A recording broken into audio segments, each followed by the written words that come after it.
महाभारत की कहानी में ऐसा बहुत कुछ हुआ जिसकी कल्पना कर पाना भी मुमकिन नहीं था। इस श्रेणी में द्रौपदी का 5 भाइयों की पत्नी होना मुख्य तौर पर देखा जा सकता है। ईर्ष्या, धन संपत्ति का लालच, मानसिक भटकाव, प्रतिशोध की भावना, घमंड और मानसिक द्वंद्व सभी तत्व इस कहानी में मौजूद है। महाभारत की कहानी की अलग अलग विद्वान अलग अलग तरह से व्याख्या करते हैं। महाभारत से संबंधित कई लोकप्रिय कथाएं भी मिलती हैं। इसी श्रेणी में एक है जाम्बुल अध्याय, जिसमें द्रौपदी अपने राज का खुलासा करती है।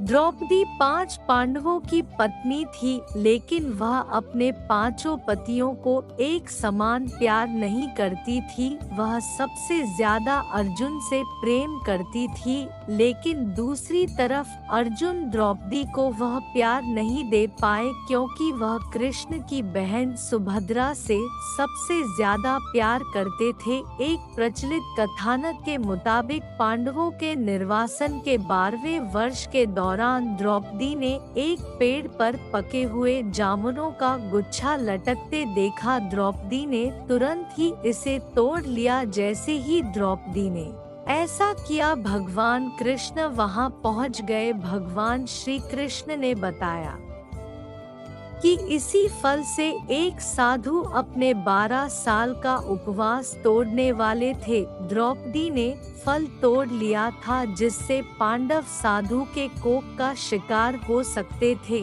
यह सुनकर पांडवों ने श्री कृष्ण से गुहार लगाई। भगवान श्री कृष्ण ने कहा कि इसके लिए पांडवों को पेड़ के नीचे जाकर केवल सच वचन बोलने होंगे। भगवान कृष्ण ने फल को पेड़ के नीचे रख दिया और कहा कि अब हर किसी को अपने सारे राज खोलने होंगे। अगर हर कोई ऐसा करेगा तो फल ऊपर पेड़ पर वापस लग जाएगा और पांडव साधु के प्रकोप से बच जाएंगे।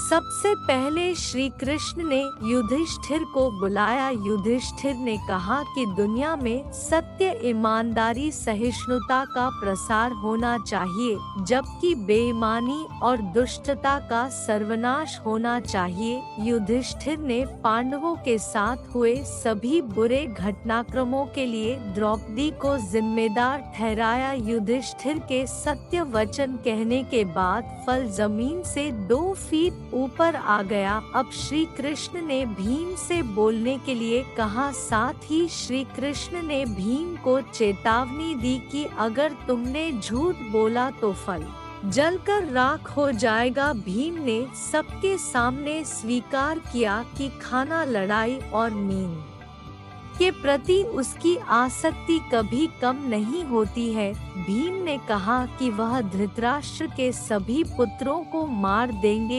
युधिष्ठिर के प्रति उसके मन में बहुत श्रद्धा है, लेकिन जो भी उसके गदे का अपमान करेगा वह उसे मृत्यु के घाट उतार देगा। इसके बाद फल 2 फीट और ऊपर चला गया।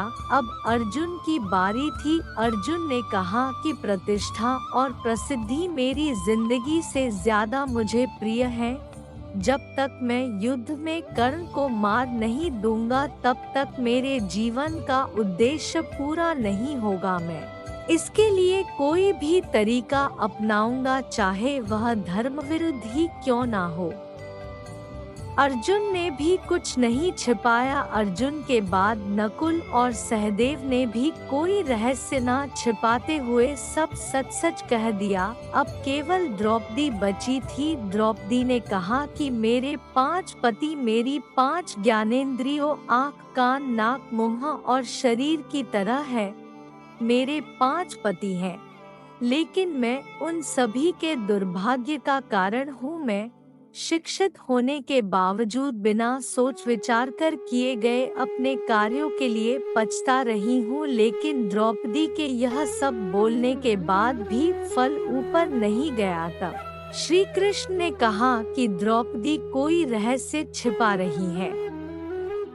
तब द्रौपदी ने अपने पतियों की तरफ देखते हुए कहा, मैं आप पांचों से प्यार करती हूँ, लेकिन मैं किसी छठवें पुरुष से भी प्यार करती हूँ। मैं कर्ण से प्यार करती हूँ। जाति की वजह से उससे विवाह नहीं करने का मुझे अब पछतावा होता है।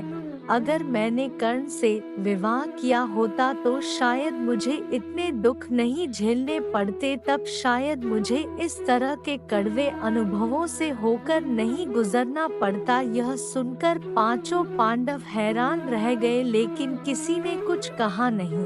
द्रौपदी के सारे रहस्य खोलने के बाद श्री कृष्ण के कहे अनुसार फल वापस पेड़ पर पहुंच गया।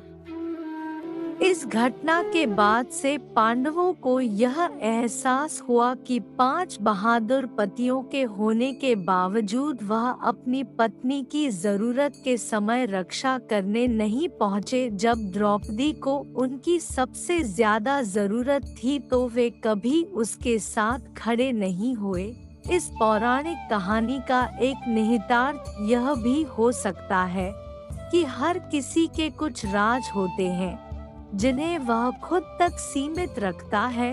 कई बार ये राज अपनों को चोट पहुंचने के डर से छिपाकर रखे जाते हैं।